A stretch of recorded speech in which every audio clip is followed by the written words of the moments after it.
வணக்கம் தோழர்களே, நான் உங்கள் முனுசாமி ஆறுமுகம். நீங்க பார்த்துட்டு இருக்கிறது தொடரி செய்திகள்.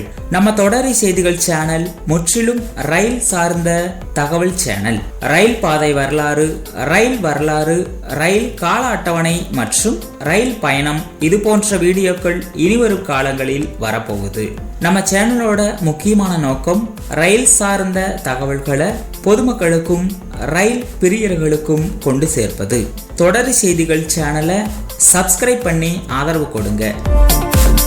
ரயில்ல போறது உங்களுக்கு பிடிக்குமா? இது என்னங்க கேள்வின்னு நீங்க கேட்கறது எனக்கு புரியுதுங்க. சின்னவங்கள்ல இருந்து பெரியவங்க வரைக்கும் ரயில்ல போறதுக்கு அவ்வளவு ஆர்வமா இருப்பாங்க. ரயில் பயணங்கிறது நம்ம வாழ்க்கையில ஒரு அங்கமாவே ஆகிருச்சு. இயற்கையோட அழக ரசிச்சுக்கிட்டே ரயில்ல போறது ஆனந்தமா இருக்கும். அந்த வகையில இந்த வீடியோல 2008க்கு முன்ன மீட்டர் கேஜ் காலத்துல கோயம்புத்தூர் திண்டுக்கல், பாலக்காடு திண்டுக்கல் பாதையில ஓடுன ரயில்கள் மற்றும் தற்போது ஓடிக்கொண்டிருக்கும் ரயில்களை பத்தி தான் பார்க்க போறோம். வாங்க நம்ம பயணத்தை தொடங்கலாம்.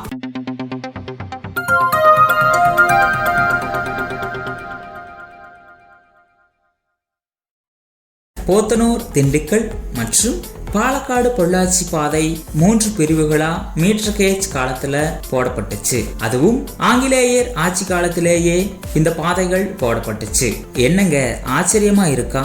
ஆமாங்க, போத்தனூரிலிருந்து செட்டிப்பாளையம் கிணத்துக்கடவு வழியா பொள்ளாச்சி வரைக்கும் 40 கிலோமீட்டர் தொலைவுக்கு போத்தனூர் பொள்ளாச்சி ரயில் பாதை 1915ஆம் ஆண்டு அக்டோபர் 15ஆம் தேதி பயன்பாட்டுக்கு வந்துச்சு. 13 வருஷம் கழிச்சு பொள்ளாச்சியிலிருந்து கோமங்கலம், உடுமலைப்பேட்டை, மடத்துக்குளம், புஷ்பத்தூர், பழனி, ஒட்டஞ்சத்திரம், அக்காய்பட்டி வழியா 121 கிலோமீட்டர் தொலைவுக்கு பொள்ளாச்சி திண்டுக்கல் பாதை 1928ஆம் ஆண்டு நவம்பர் 19ஆம் தேதி பயன்பாட்டுக்கு வந்துச்சு. அதாவது பொள்ளாச்சி திண்டுக்கல் பாதையை மதுரை திருச்சி மெயின் லைனோடு இணைப்பதே இதன் நோக்கம். 4 வருஷம் கழிச்சு பொள்ளாச்சியிலிருந்து ஆனைமலை ரோடு, மீனாட்சிபுரம், கொல்லங்கோடு, பாலக்காடு டவுன் வழியா 54 கிலோமீட்டர் தொலைவுக்கு பொள்ளாச்சி பாலக்காடு பாதை 1932ஆம் ஆண்டு ஏப்ரல் 1ஆம் தேதி பயன்பாட்டுக்கு வந்துச்சு. பொள்ளாச்சி பாலக்காடு பாதையை போத்தனூர் ஷொர்ணூர் மெயின் லைனோடு இணைப்பதே இதன் நோக்கம். இந்த 3 பாதைகளுமே சவுத் இந்தியன் ரயில்வே தான் போட்டுச்சு. இவ்வளவு பழமையான இந்த பாதைகள்ல ஓடுன மீட்டர் கேஜ் ரயில்கள். முதல்ல கோயம்புத்தூர் திண்டுக்கல் பாதை. கோயம்புத்தூர் தனுஷ்கோடி ரயில்ல நம்ம பயணத்தை தொடங்கலாம். என்னது, கோயம்புத்தூர்ல இருந்து தனுஷ்கோடிக்கு நேரடி ரயில் இருந்துச்சா? ஆமாங்க, வண்டி எண் 165 மற்றும் 166 கோயம்புத்தூரில் இருந்து போத்தனூர், பொள்ளாச்சி, உடுமலைப்பேட்டை, பழனி, ஒட்டஞ்சத்திரம், திண்டுக்கல், மதுரை, மானாமதுரை, ராமநாதபுரம், பாம்பன் வழியா தனுஷ்கோடிக்கும், தனுஷ்கோடியிலிருந்து கோயம்புத்தூருக்கும் தினசரி 2 மார்க்கங்களிலும் இரவு நேர விரைவு ரயில் இருந்துள்ளது. இந்த ரயில் 1964ஆம் ஆண்டு தனுஷ்கோடி புயலுக்கு முன்பு வரை தனுஷ்கோடி வரை இயங்கியுள்ளது. பின்பு ராமேஸ்வரம் வரை இயங்கியுள்ளது. 2003ஆம் ஆண்டு வரை இந்த ரயில் இயங்கியது. அதன் பின் 2004ஆம் ஆண்டு மதுரை வரை இயக்கப்பட்டது. நம்ம பயணிக்க போற அடுத்த வண்டி கோயம்புத்தூர் தூத்துக்குடி. வண்டி எண் 149 மற்றும் 150. கோயம்புத்தூரில் இருந்து போத்தனூர், பொள்ளாச்சி, உடுமலைப்பேட்டை, பழனி, ஒட்டஞ்சத்திரம், திண்டுக்கல், மதுரை, விருதுநகர், வாஞ்சிமணியாச்சி வழியா தூத்துக்குடிக்கும், தூத்துக்குடியிலிருந்து கோயம்புத்தூருக்கும் தினசரி 2 மார்க்கங்களிலும் பகல் மற்றும் இரவு நேர விரைவு ரயில் இயங்கியுள்ளது. 1993ஆம் ஆண்டு வரை தூத்துக்குடி வரை இயங்கியுள்ளது. பின்பு வண்டி எண் 773 மற்றும் 774 என்ற எண்ணில் கோயம்புத்தூர் ராமேஸ்வரம் பகல் நேர ஃபாஸ்ட் பேசஞ்சராக இயங்கியுள்ளது. நம்ம பயணத்தோட அடுத்த வண்டி கோயம்புத்தூர் கொல்லம். வண்டி எண் 6781 மற்றும் 6782. கோயம்புத்தூரில் இருந்து போத்தனூர், பொள்ளாச்சி, உடுமலைப்பேட்டை, பழனி, ஒட்டஞ்சத்திரம், திண்டுக்கல், மதுரை, மானாமதுரை, அருப்புக்கோட்டை, விருதுநகர், தென்காசி, செங்கோட்டை, புனலூர் வழியா கொல்லத்திற்கும், கொல்லத்திலிருந்து கோயம்புத்தூருக்கும் தினசரி 2 மார்க்கங்களிலும் பகல் இரவு நேர விரைவு ரயிலாக 2002 வரை இயங்கியுள்ளது. நம்ம பயணிக்க போற அடுத்த வண்டி கோயம்புத்தூர் மதுரை. வண்டி எண் 775 மற்றும் 776. கோயம்புத்தூரில் இருந்து போத்தனூர், பொள்ளாச்சி, உடுமலைப்பேட்டை, பழனி, ஒட்டன்சத்திரம், திண்டுக்கல், சோழவந்தான் வழியா மதுரைக்கும், மதுரையிலிருந்து கோயம்புத்தூருக்கும் தினசரி இரு மார்க்கங்களிலும் பகல் நேர பயணிகள் ரயில் இயங்கியுள்ளது. மேலும் வண்டி எண் 777 மற்றும் 778 என்ற எண்ணில் கோயம்புத்தூரிலிருந்து மதுரைக்கும், மதுரையிலிருந்து கோயம்புத்தூருக்கும் மற்றொரு பயணிகள் ரயிலும் இயங்கியுள்ளது. இதுபோல வண்டி எண் 6707 மற்றும் 6708 என்ற எண்ணில் கோயம்புத்தூரிலிருந்து மதுரைக்கும், மதுரையிலிருந்து கோயம்புத்தூருக்கும் மற்றொரு பயணிகள் ரயிலும் இயங்கியுள்ளது. அடுத்ததா வண்டி எண் 773 மற்றும் 774 கோயம்புத்தூர் பொள்ளாச்சி பயணிகள் வண்டி. போத்தனூர், செட்டிப்பாளையம், கிணத்துக்கடவு, கோவில்பாளையம் வழியா பொள்ளாச்சிக்கும், பொள்ளாச்சியிலிருந்து கோயம்புத்தூருக்கும் பகல் நேர பயணிகள் ரயில் இயங்கியுள்ளது. இதுவரைக்கும் கோயம்புத்தூர் திண்டுக்கல் பாதையில் மீட்டர் கேஜ் காலத்துல ஓடின ரயில்களை பார்த்தோம். அடுத்ததா பாலக்காடு திண்டுக்கல் பாதையில ஓடுன மீட்டர் கேஜ் ரயில்கள். பாலக்காடு ராமேஸ்வரம் வண்டி எண் 761 மற்றும் 762. பாலக்காட்டிலிருந்து கொல்லங்கோடு, பொள்ளாச்சி, உடுமலைப்பேட்டை, பழனி, ஒட்டன்சத்திரம், திண்டுக்கல், மதுரை, மானாமதுரை, ராமநாதபுரம் வழியா ராமேஸ்வரம் வரைக்கும், ராமேஸ்வரத்திலிருந்து பாலக்காட்டிற்கும் தினசரி இரு மார்க்கங்களிலும் பகல் மற்றும் இரவு நேர பயணிகள் வண்டி உள்ளது. இதுபோல வண்டி எண் 763 மற்றும் 764 என்ற எண்ணில் தினசரி இரு மார்க்கங்களிலும் பாலக்காட்டிலிருந்து ராமேஸ்வரத்திற்கும், ராமேஸ்வரத்திலிருந்து பாலக்காட்டிற்கும் மற்றொரு ரயிலும் இயங்கியுள்ளது.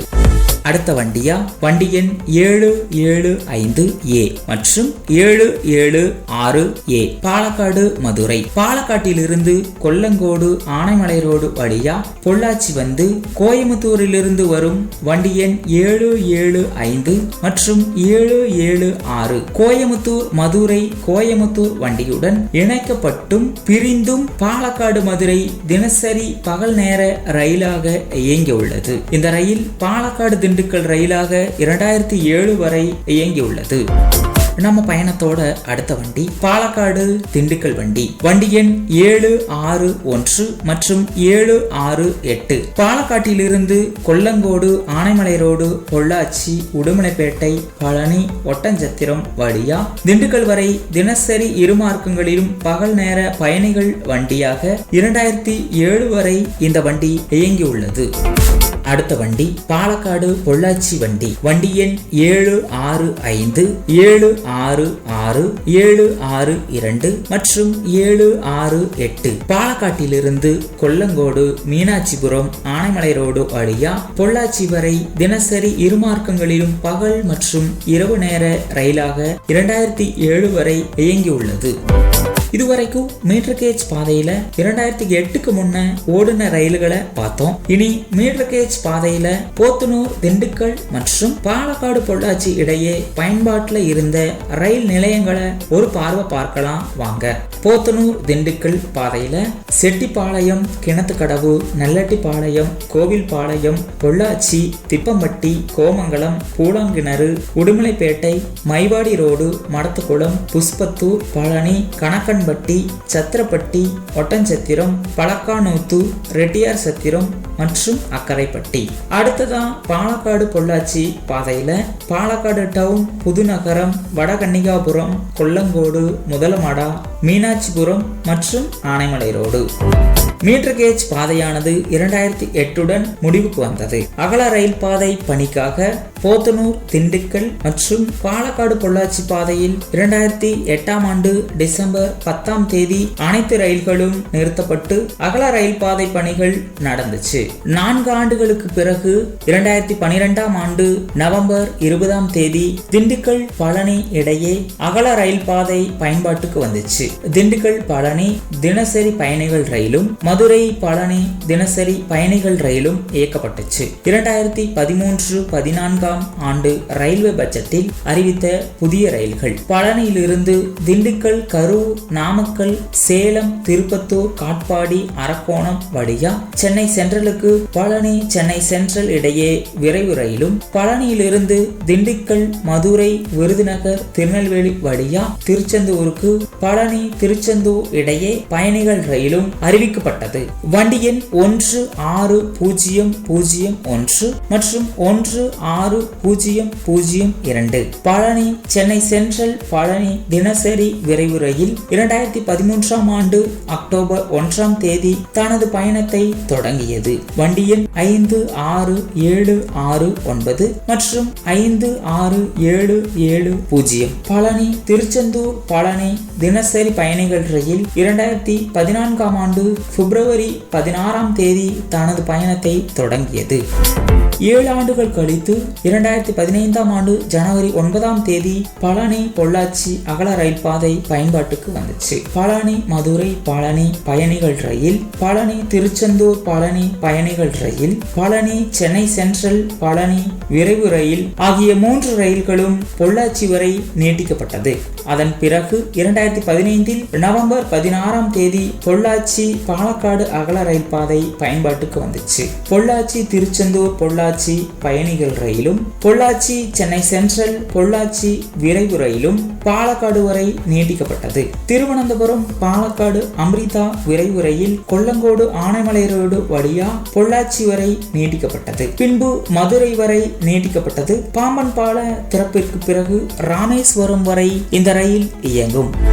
2017ஆம் ஆண்டு ஜூலை 15ஆம் தேதி பொள்ளாச்சி போத்தனூர் அகல ரயில் பாதை பயன்பாட்டுக்கு வந்துச்சு. பொள்ளாச்சி மதுரை பொள்ளாச்சி பயணிகள் ரயில் இருவேறு எண்களில் கோயம்புத்தூர் வரை நீட்டிக்கப்பட்டது. பின்பு 2022 செப்டம்பர் 1 முதல் 16721 மற்றும் 16722 என்ற எண்ணில் கோயம்புத்தூர் மதுரை இன்டர்சிட்டி எக்ஸ்பிரஸாக நிரந்தரமாக இயக்கப்பட்டது. கோயம்புத்தூர் பொள்ளாச்சி கோயம்புத்தூர் இடையே பயணிகள் ரயில்களும் இயக்கப்பட்டது. பிறகு வண்டி எண் 06029 மற்றும் 06030 திருநெல்வேலி மேட்டுப்பாளையம் திருநெல்வேலி இடையே வாராந்திர சிறப்பு கட்டண சிறப்பு ரயில் இயக்கப்பட்டு இப்போது வரை சிறப்பு ரயிலாகவே இயங்கி வருகிறது.